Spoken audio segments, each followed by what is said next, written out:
Bagaimana kabar kalian hari ini? Sehat? Alhamdulillah. Mari kita awali jumpa kita dengan berdoa terlebih dahulu. Berdoa, mulai. Selesai. Semoga kalian tetap semangat dan selalu rajin belajar di rumahnya ya. Biar tambah semangatnya, mari kita tepuk semangat terlebih dahulu.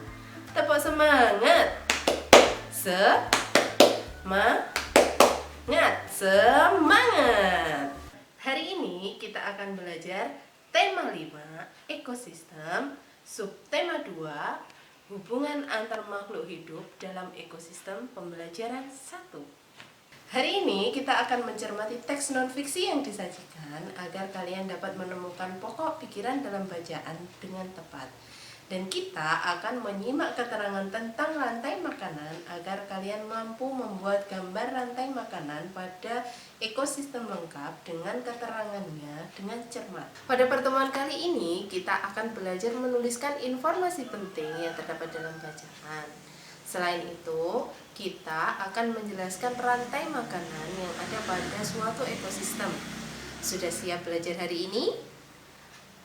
Baiklah, siapkan LKPD kalian yang sudah Ibu Guru share tadi ya di Google Classroom-nya. Mari kita mulai pelajaran kita hari ini. Coba kalian perhatikan gambar hewan-hewan langka asli Indonesia berikut. Masih ingatkah kalian jenis habitat dan ekosistem tempat tinggal hewan-hewan tersebut? Iya, betul sekali. Mereka adalah hewan langka pada habitat hutan dan terdapat pada ekosistem darat. Menurut kalian, mengapa hewan-hewan tersebut menjadi langka? Ya, benar sekali. Karena berkurangnya ketersediaan makanan bagi mereka. Berkurangnya ketersediaan makanan akan mengganggu rantai makanan yang ada pada ekosistem tersebut. Apabila berlangsung lama dan terus-menerus, populasi satu hewan dalam rantai makanan tersebut akan berkurang dan menjadi langka. Nah, sekarang kita membaca teks bersama-sama ya. Rantai makanan. Rantai makanan adalah perjalanan memakan dan dimakan dengan urutan tertentu antar makhluk hidup. Perhatikan gambar berikut. Padi dimakan oleh tikus, kemudian tikus dimakan oleh ular. Ular dimakan oleh burung elang. Setelah beberapa waktu, burung elang mati. Bangkainya membusuk diuraikan oleh makhluk hidup pengurai dan bercampur dengan tanah membentuk humus. Humus sangat dibutuhkan oleh tumbuhan, terutama rumput. Begitulah seterusnya, sehingga proses ini berjalan dari waktu ke waktu. Di lautan, yang menjadi produsen adalah fitoplankton. Fitoplankton ialah sekumpulan tumbuhan hijau yang sangat kecil ukurannya dan melayang-layang di dalam air. Konsumen satu adalah zooplankton, hewan pemakan fitoplankton. Konsumen dua adalah ikan-ikan kecil. Konsumen 3 adalah ikan-ikan sedang, dan konsumen 4 adalah ikan-ikan besar. Urutan peristiwa memakan dan dimakan di atas dapat berjalan seimbang dan lancar jika seluruh komponen tersebut ada.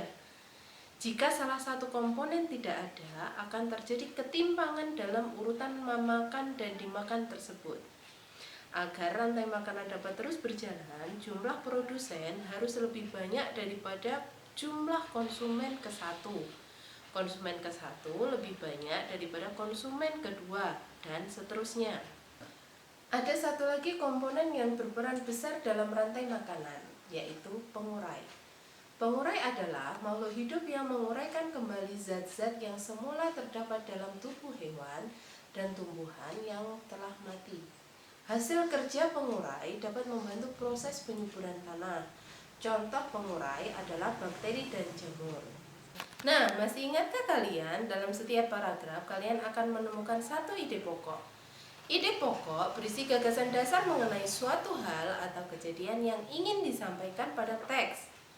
Kira-kira bagaimana ya caranya mengembangkan ide pokok menjadi kalimat utama? Cara yang dilakukan untuk mengembangkan ide pokok dari teks yang akan disajikan yaitu 1. Membaca teks dengan seksama. 2. Menentukan ide pokok dari teks. 3.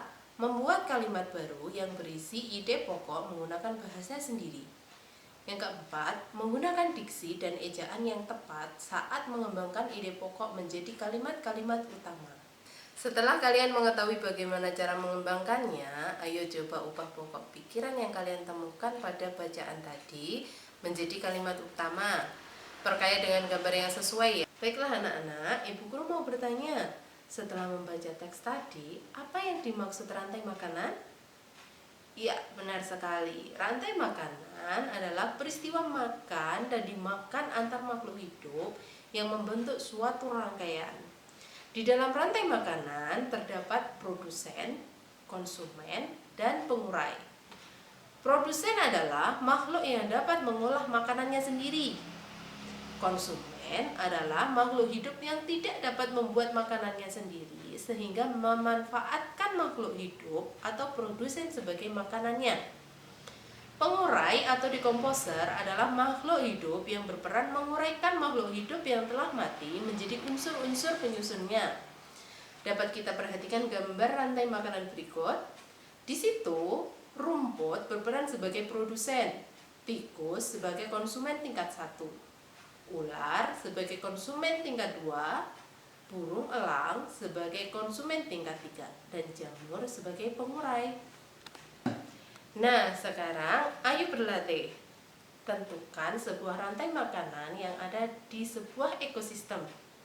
Tentukan dahulu ekosistem yang akan dipilih, baik di dalam ekosistem laut maupun ekosistem darat.